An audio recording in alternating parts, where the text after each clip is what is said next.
ఎన్నికల ప్రచారంలో మతాలను అడ్డం పెట్టుకుని రెచ్చగొడుతుంటే చర్యలు తీసుకునే ఎలక్షన్ కమిషన్ తనపై అన్యాయంగా 2 రోజుల పాటు నిషేధం విధించిందన్నారు తెలంగాణ మాజీ కె చంద్రశేఖరరావు. సీఎం రేవంత్ రెడ్డి కేంద్రంతో కుమ్మక్కై సింగరేణిపై కుట్ర చేస్తున్నారని కేసీఆర్ ఆరోపించారు. తప్పుడు హామీలతో రాష్ట్రంలో అధికారంలోకి కాంగ్రెస్ పార్టీ గ్యారంటీలు ఏ ఒక్కటైనా సక్రమంగా అమలు చేసిందా అని ప్రశ్నించారు.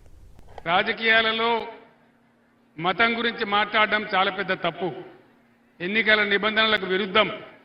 రోజు కేంద్ర హోంమంత్రి అమిత్ షా దేవుని బొమ్మ నెత్తి మీద పట్టుకొని చేతిలో పట్టుకొని ఆయన సభలు మాట్లాడితే అది ఎలక్షన్ కమిషన్ ఆఫ్ ఇండియా కనిపించదు. డైరెక్ట్గానే హిందువులు ముస్లింలని అడ్డగోలుగా మతాన్ని అడ్డం పెట్టుకొని స్వయంగా దేశ ప్రధానమంత్రి మాట్లాడినా ఎలక్షన్ కమిషన్ ఆఫ్ ఇండియాకి అది కనిపించదు. ఇక ఈ రాష్ట్ర ముఖ్యమంత్రి ప్రజలకు నువ్వు ఇచ్చిన వాగ్దానాలు ఏం చేసినావని మేము ప్రశ్నిస్తే ఆయన ఏం మాట్లాడతాడు?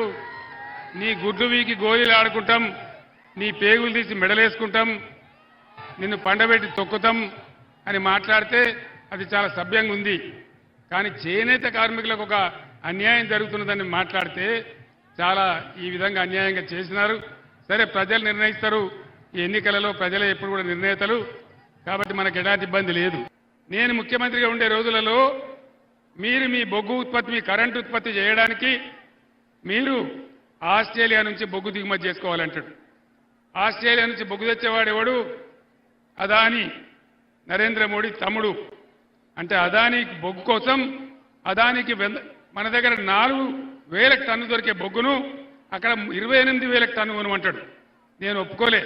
నేను చెప్పిన నువ్వు ఏం చేసినా సరే, నా ప్రాణం పోయినా సరే నేను ఒప్పుకోను. నాకు సింగరేణి బొగ్గు ఉన్నది, నా సొంత బొగ్గు ఉన్నది, నీ బొగ్గు నాకెందుకో నేను చెప్పిన. ఇలా ఇదే ముఖ్యమంత్రి పోయి స్విట్జర్లాండ్లో దావోస్లో అదానికి పాటకు తెరిచొచ్చిండు, గేట్ తెరిచొచ్చిండు.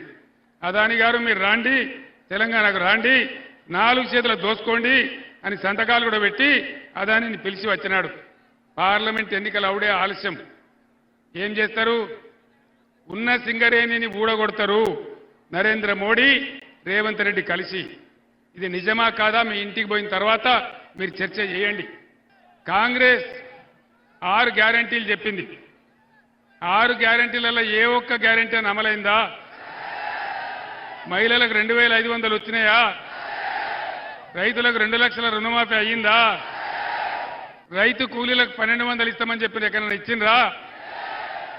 గతంలో మనం కళ్యాణ లక్ష్మి ఇచ్చేది, తులం బంగారం ఇస్తామన్నారు. 2 తులాలు వచ్చిందట కదా. 2 తులాలు అంటున్నారు లేదా? తులం బంగారం తుస్సుమన్నదా? ఏ ఊరికి పోతాడో దేవుని మీద ఒట్టు, యాదగిరి గుట్టకు పోతే నరసన్న మీద ఒట్టు, భద్రాచలం పోతే రాముల వారి మీద ఒట్టు. ఇప్పుడైనా పనిచేసేటోడు దేవుళ్ళ మీద ఒట్టు పెట్టుకుంటారా? ఎవడు పెట్టుకుంటాడు? తొండి వేసేటోడే పెట్టుకుంటాడు.